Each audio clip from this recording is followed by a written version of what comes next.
pluralité, de cette diversité, de ce voisinage constant, de ces échanges interreligieux au quotidien qui sont parfois difficiles.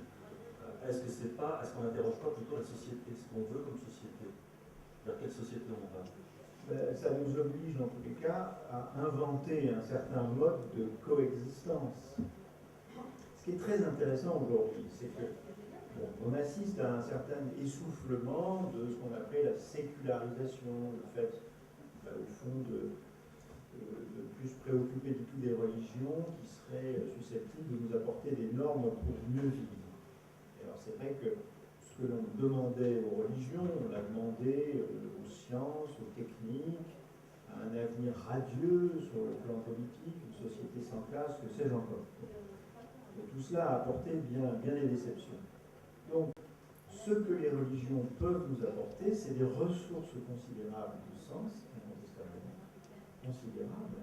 Les religions sont dépositaires d'une masse culturelle, d'une masse spéculative exceptionnelle. Nous vivons à côté de trésors dont il faut s'occuper. Et en même temps, les religions nous enseignent incontestablement des dispositions à la solidarité dans une société qui crève l'individualisme. Mais en même temps, à cause du fait qu'elles se confrontent les unes aux autres, les religions sont obligées d'entrer dans ce que le philosophe Habermas appelle une éthique de la discussion. Je suis convaincu que, pour moi, Dieu se révèle de telle ou telle manière. Certes. Mais la question est de savoir qu'est-ce que je fais de celui qui n'a pas les mêmes convictions et qu'est-ce que je peux partager avec lui. Donc je suis obligé de faire passer au sein de moi-même une sorte de distinction ou de frontière entre ce qui est ma ressource intime et ce qui est publiquement partageable. Et ça, c'est très important. Et dans le dialogue entre les trois monothéismes, moi j'aurais presque tendance à dire de manière un peu provocatrice, tout le monde s'accorde pour dire que le judaïsme, le christianisme et l'islam sont des monothéismes. C'est un mot qui en fait est forgé au XVIIIe siècle. Là, c'est des catégories très récentes. Bon. Tout le monde s'accorde pour dire oui, ce sont des monothéismes. Très bien. Mais moi, je dirais qu'à la limite, ce que ces trois religions ont de monothéiste, elles le doivent beaucoup plus à la philosophie qu'à elles-mêmes. À la philosophie, c'est-à-dire cette tendance naturelle de l'esprit à chercher une unité. Que ce soit une unité dans les phénomènes apparemment désordonnés dans la nature, ça s'appelle la science, ou que ce soit une unité au-delà de la nature et qui rendrait compte, non seulement du fait que la nature est organisée, mais encore du fait qu'elle existe. Bon. Ça, c'est une tendance naturelle de l'esprit.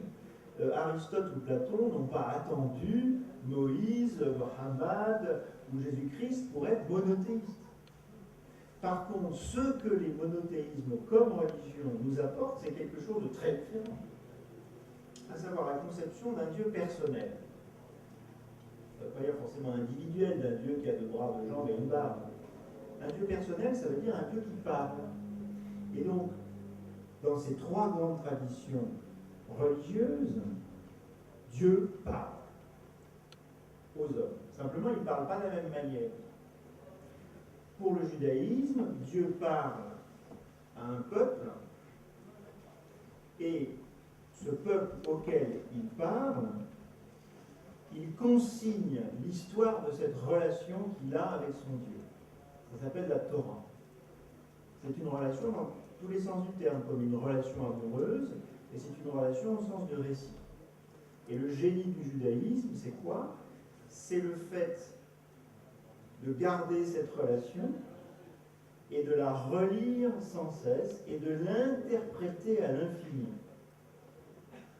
Dans la tradition chrétienne, Dieu parle au travers d'un homme particulier, Jésus, que les chrétiens considèrent comme le Christ, loin du Seigneur, et la manière dont il parle, eh bien, ce sont ses paroles, ce sont ses actes, et c'est toute sa vie. Et donc le chrétien s'inspire de la vie de cet homme-là. C'est écrit dans un livre. Les chrétiens lisent ce qu'ils appellent l'Ancien Testament, et ils lisent l'Évangile. Mais le christianisme n'est pas une religion du livre. C'est une religion dans laquelle on se sert d'un livre, mais ce n'est pas une religion du livre, puisque l'objet, c'est un homme qui vit et qui agit d'une certaine manière. La spécificité de l'islam, c'est le fait de penser que Dieu se révèle parfaitement, plus particulièrement, dans un texte. Et précisément, l'histoire de la révélation coranique, c'est l'idée que le texte descend, qu'il a la caractéristique de ce qui est écrit, c'est-à-dire qu'il demeure, mais en même temps, ce texte est fait pour être récité.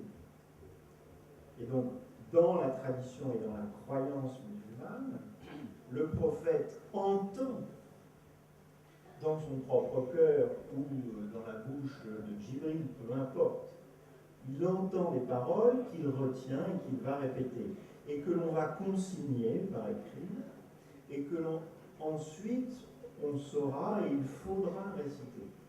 Donc le génie de l'islam, c'est le génie d'accorder une puissance de sens à l'écriture en tant qu'elle est le support de la récitation et qu'elle fait vibrer le son et le sens. Donc chacun des trois monothéismes a une spécificité eu égard à la spécificité de sa révélation, que chacun pratique selon le génie de sa révélation, que tous soient philosophes, rationnels et raisonnables, et que tous soient politiquement modérés, car nous avons un espace politique à partager qui, par bonheur, est laïque. Voilà. Je reviens à la question initiale. Est-ce qu'il y a des spiritualités en fonction de la diversité des religions présentes en Europe aujourd'hui, ou finalement y a-t-il plusieurs religions et une seule spiritualité? Est-ce que c'est la même au fond? Parce qu'un homme est toujours un homme. Au fond, moi je dirais qu'il y a une seule religion, en suivant d'ailleurs en cela le Coran. Alors il y a ensuite des différences, parce que Dieu parle évidemment, et Dieu n'est pas épuisé par une seule révélation, il adapte son message aux oreilles qui doivent l'entendre. Mais au fond, il n'y a qu'un Dieu, et c'est une connaissance que les hommes ont depuis le départ, mythologiquement, depuis Adam lui-même. Hein. Alors, cette nature humaine, elle est naturellement spirituelle. C'est ce qu'on, en tout cas, notre tradition nous apprend cela, naturellement spirituelle. Et ces chemins de spiritualité, ils prennent des voies sur la montagne qui peuvent être plus ou moins droites, plus ou moins détournées, parce que les hommes sont différents. Et c'est pour ça que les messages sont différents. C'est la différence des auditeurs qui provoque la différence des messages. Mais au fond, le message est le même. Alors quand on dit cela, évidemment, on provoque parfois le scandale, parce qu'il y a dans chaque tradition religieuse des gens qui insistent plus sur la spécificité du message que sur l'unité sous-jacente des traditions. Ou l'unité transcendante, comme certains l'ont appelé, l'unité transcendante des traditions. Et on entend même parler de la différence irréductible entre le christianisme, l'islam, le judaïsme. Et il me semble que ce discours-là, effectivement, on peut l'entendre d'un certain point de vue, parce qu'on ne peut pas logiquement ou rationnellement réconcilier les dogmes chrétiens, les enseignements du judaïsme ou la doctrine de l'islam. On ne peut pas. Mais justement, ce que les religions nous apprennent, devrait nous apprendre, en tout cas les spiritualités à l'intérieur des religions devraient nous apprendre, c'est que la vérité n'est pas épuisée par le dogme.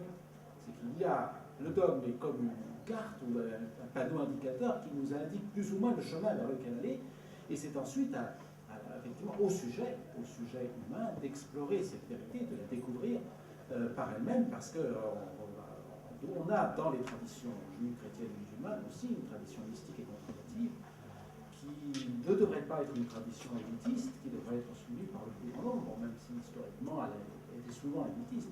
Une tradition qui consiste à trouver la vérité en soi, parce que c'est d'abord une expérience. Les soufis, les mystiques musulmans parlent même d'un goût. La spiritualité, c'est un goût. En fait, vivant sur la même terre, la terre d'Europe, on a le choix entre la belligérance ou une certaine forme de convergence spirituelle. Hein, en gros, c'est ça, pour résumer. Oui, en tout cas, je pense qu'on a eu des théologies pendant des siècles, et c'est pas fini, des théologies de l'exclusion de l'autre. Le christianisme n'a pas voulu faire place, on va dire,